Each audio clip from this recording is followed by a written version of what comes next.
Hello and welcome to this webinar from entitledto. My name is Kate Halliwell and shortly I'm going to be handing over to entitledto Director Phil Agulnik. In the video today we're going to be introducing our new homelessness prevention tool, an online solution to help local authorities with their statutory obligations under the Homelessness Reduction Act. So over to you, Phil. Thanks very much, Kate. Okay, brief introduction. I'm Phil Agulnik, Director of entitledto. My background is in working in the Department for Work and Pensions, hence my interest in benefits. And entitledto, we supply 190 clients, and that's spread over local authorities and housing associations predominantly, but we also supply welfare to work providers and a number of charities such as Age UK and organisations like Money Saving Expert.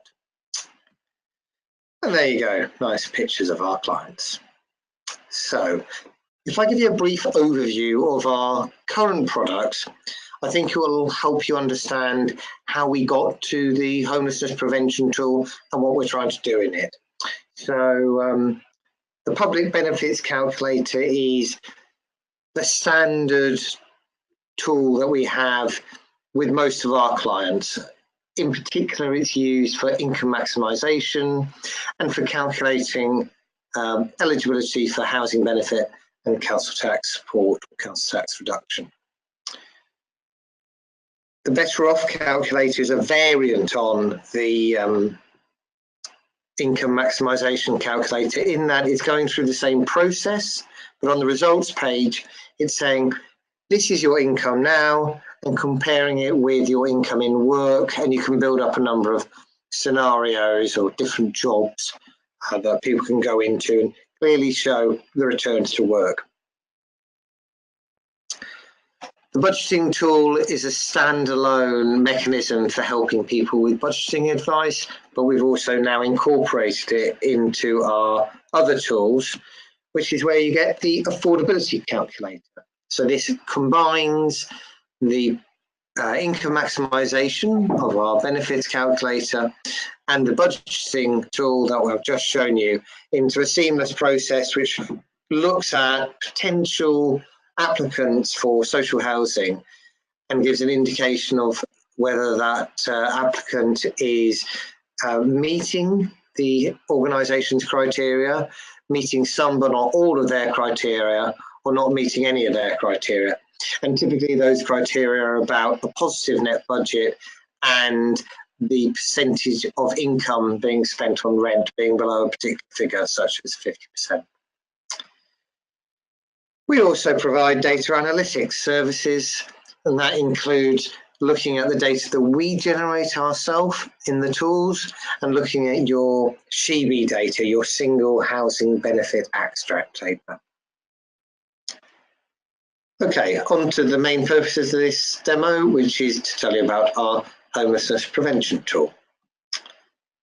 So the background to how we came to develop the tool is that we supply Enfield Council with the products I've just gone through about the benefits calculator, and actually also a housing benefit claim form, which is another product we supply. So they approached us and said, well, look, even before the Homelessness Reduction Act, they were concerned about the difficulties experienced by local residents in affording rents in Enfield. And essentially their homelessness team tell people that it will be very difficult to sustain a affordable rent within Enfield unless they qualify for social housing, and obviously there's a long social housing register. And fundamentally that's because the average rent level within Enfield is quite a long way above the local housing allowance level. So private sector options are going to leave a shortfall in the vast majority of cases, and layered on top of that, there will be the benefit cap affecting a number of properties. And again, that's going to make local housing even more unaffordable. So Enfield wanted a tool which would allow them to talk to tenants about housing affordability, but to do that in a context of really helping them look at all the options. So those options really come down to help with budgeting, reducing spending, help with going into work and increasing income, and help with thinking about where else could I live which would make my housing more affordable.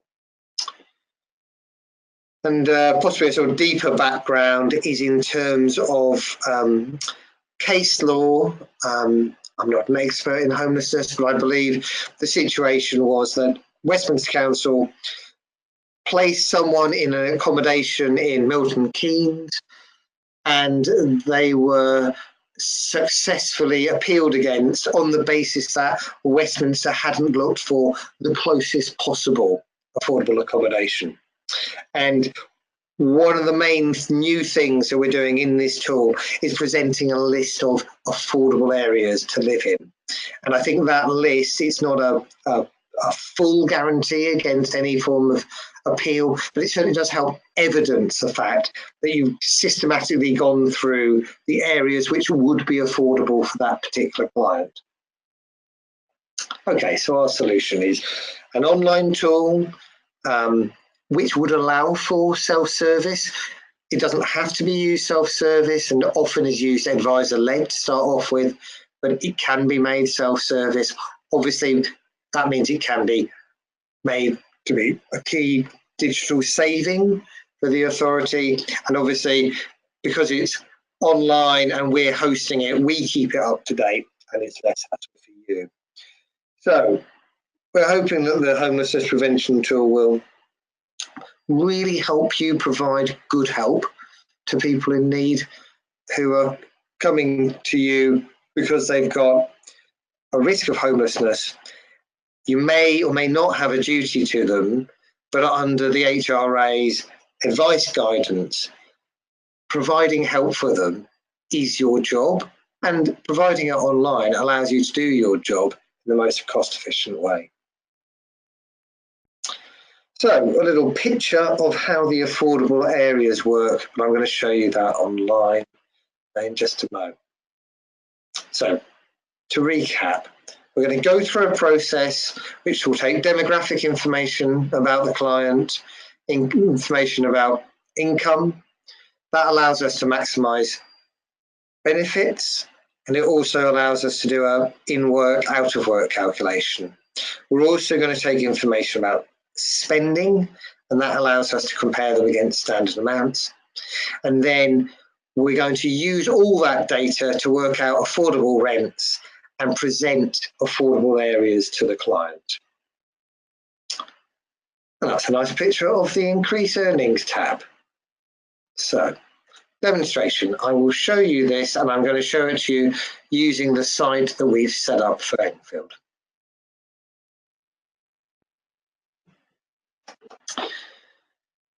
Okay, the affordability calculator's front page looks like this. This reference ID field at the top is actually optional. It can show to people who are logged in, people who are logged out. One of the key things to realise is we are not taking the name and address or NINO or any other personally identifying information about the individual. The ideal way to use the system is really in combination with some kind of reference number that you're generating, probably through your CRM system. And indeed, you can link the calculator into your CRM system so that everything's held in the one place.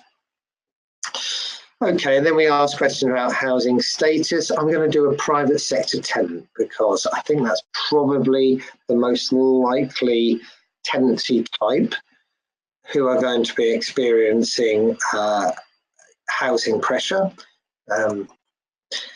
The entitlement year will change to 1819 in April, and I'm going to put in a postcode of where I live in London. So the next page takes data about the household, and it's the kind of thing which, if you've seen our benefit calculator, is going to be quite familiar. And in this case, it's identified that the universal credit has just gone live where I live. And so it has defaulted the universal credit button to yes.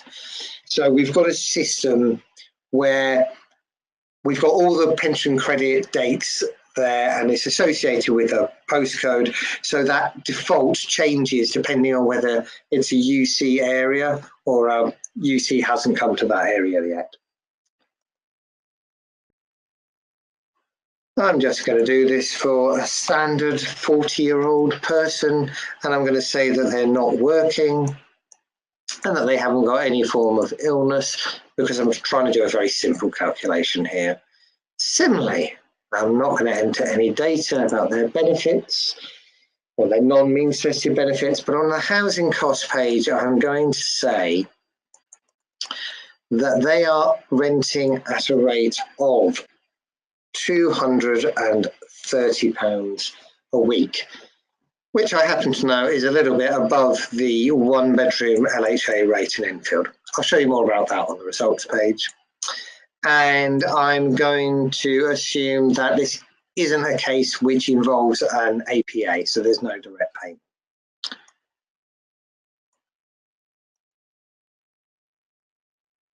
The council tax can be looked up, and I don't need to do that because I know it is a D. But what it will do is say it's a single person case, 25% discount, and will automatically look up the council tax. And I'll say that there are no other sources of income. So I've gone through the benefit calculation part of the process now, and it's going to take me on to the budgeting part. So the budgeting part is going to pull in the rent that I'm paying at the moment, and it's also going to pull in the council tax. And then it's got a series of compulsory fields which I am going to make up entries for. TV license pre-populates, and they also ask for various other categories which I'm similarly going to make up entries for. And I'm not going to enter anything else because I want to proceed as quickly as possible, but for your benefit, these categories are taken from Enfield's income and expenditure paper sheet. So the idea is that if you have a corporate income and expenditure sheet, we match our budgeting categories to your pre-existing budgeting categories. Unless you happen to like Enfield's budgeting categories, in which case you can stay with these. So when we get onto the results page, you'll see that I'm going to compare those with standard amounts. This debt section takes both the outstanding debt and the repayment, because you're interested in knowing that they've got, let's say, court order for £2,000 and the repayment is £20 a week. So I will just click on next, and we got onto the penultimate page now, which is about vulnerability. Do you need additional support? So these are the vulnerability categories in the APA system. If you don't want to have this page, it's possible to remove it. The concept is that it takes all the information that you might need to know about the client in one process, but you can skip this. And equally, we do need to have all the earlier pages in order to calculate benefits, but if you only wanted to have one budgeting page, that would work fine, or you might want to have 7. Okay, but we've got to the end of the data entry part, so if I click on next, we'll get to the results page, and it's really on the results page that the tool really shows you what it's trying to do in terms of presenting options to people at risk of homelessness. So at the top of the results page is a breakdown of the budget. And the breakdown of the budget I've just entered says that I am spending £27.83 a month. Too much. And one way of using the tool is just to actually think about it as a way of looking at their existing budget. So if I click there and I'll enlarge it, I've got a money you spend list and it's comparing it to standard amounts. I'm going to come back to that a little bit later. But I'll just go to the full details page.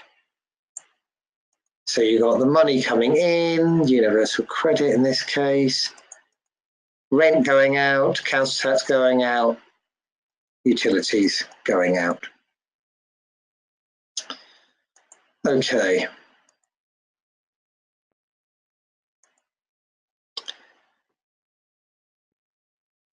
So the budget box is a summary of what the person has input so far. Next is the current income box, which is doing the income maximisation. Okay, the next part of the results page is the panel which shows you your current benefits. So, as I mentioned, one of the things that we're trying to do is to maximise current benefits. The majority of cases probably are claiming their existing entitlements.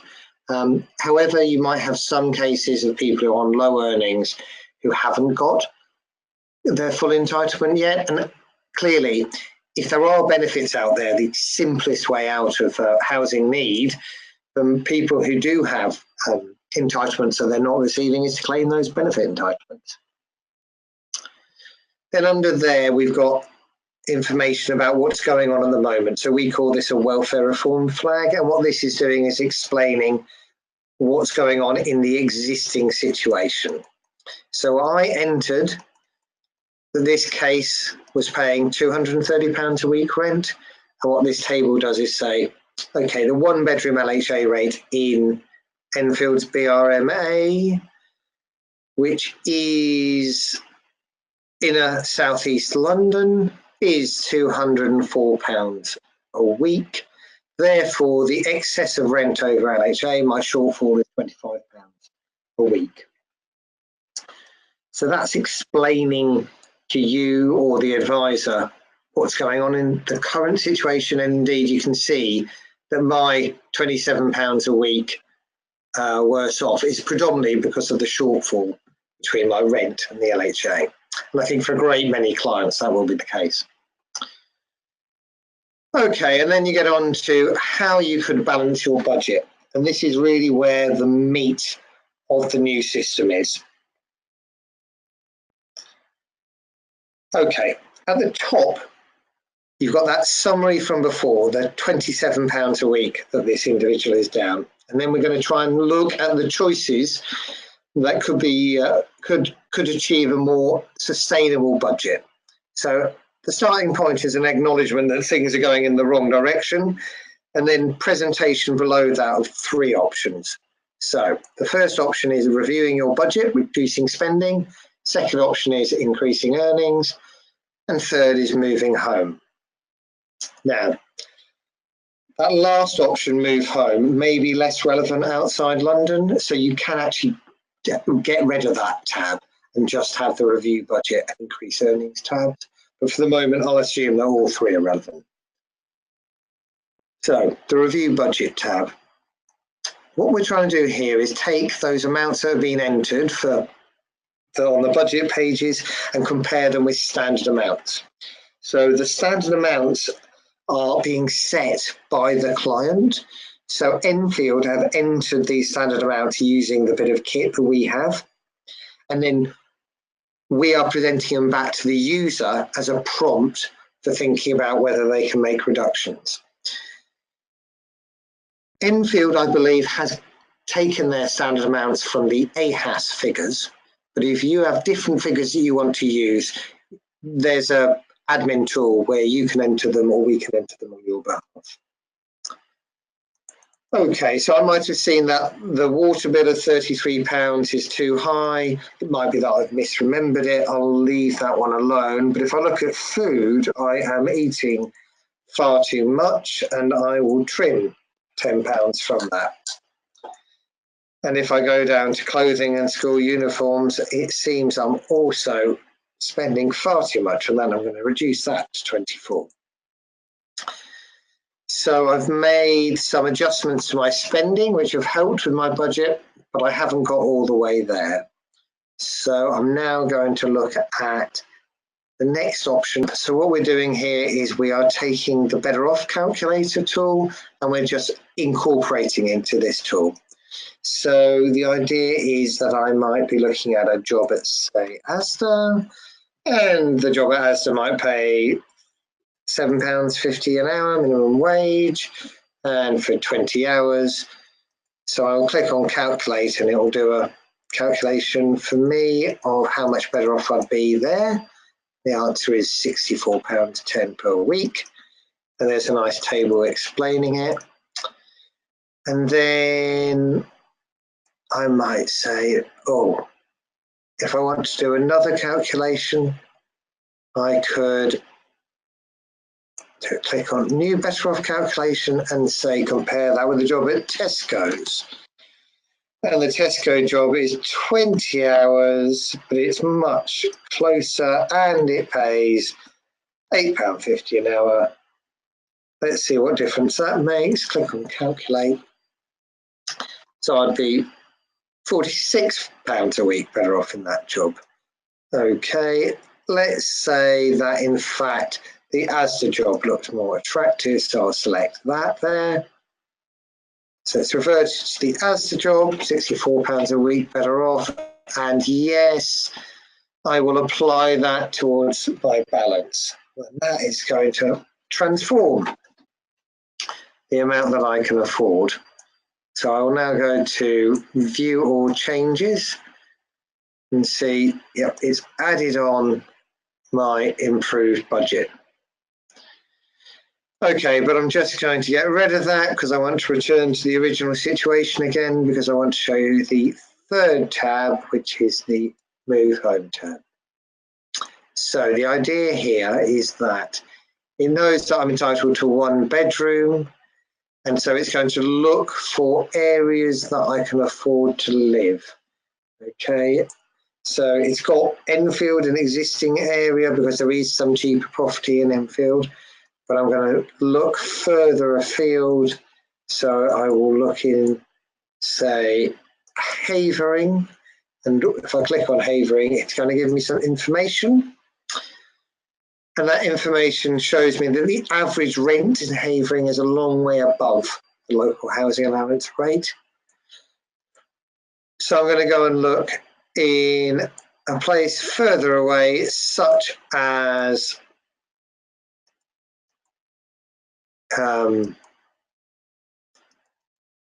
Thurrock. So I'm not going to look for jobs in Thurrock, though I could do that. I'm going to look for properties that I might be able to let.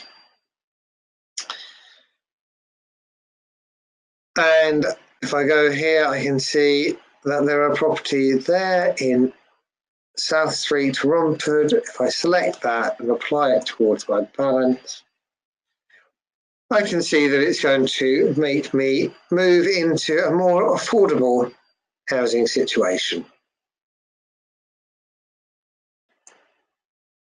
So further down the page, there are various other things that you can do. In particular, there's a panel for the personal housing plan and how it can link into your CRM provider. In Enfield's case, that's Home Connections and their home system. And then there's further information on further accordions showing information you provided. And you can also put down any notes on that case. And finally, you can email it and save the PDF, and you can manually add that to your case file, or if it's integrated with the CRM, we'll send the PDF back, and that can sit with your peer CRM provider. Okay, in the interest of brevity, I will stop there, but we are more than happy to give a more detailed demonstration to you if you get in contact.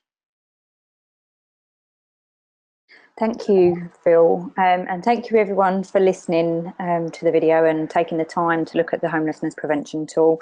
And a final note from me is that it's highly configurable, as Phil said, and that's in terms of branding and the content, and it's responsive in terms of devices. We know that the majority of our users are using mobiles and tablets, so that's really important to us, but also it's dynamic in terms of the content. So we only ask questions that are relevant for the users, and we do that so that it's the best possible journey for our users. As Phil said, it comes with a sophisticated management information system so that you can review and access your calculations and target your resources where they're needed most. And we'd be very happy to talk to you about it. So if you'd like to find out more, we'd love to hear from you. Please do not hesitate to get in contact, and we hope to hear from you soon. Thanks again for your time, and goodbye.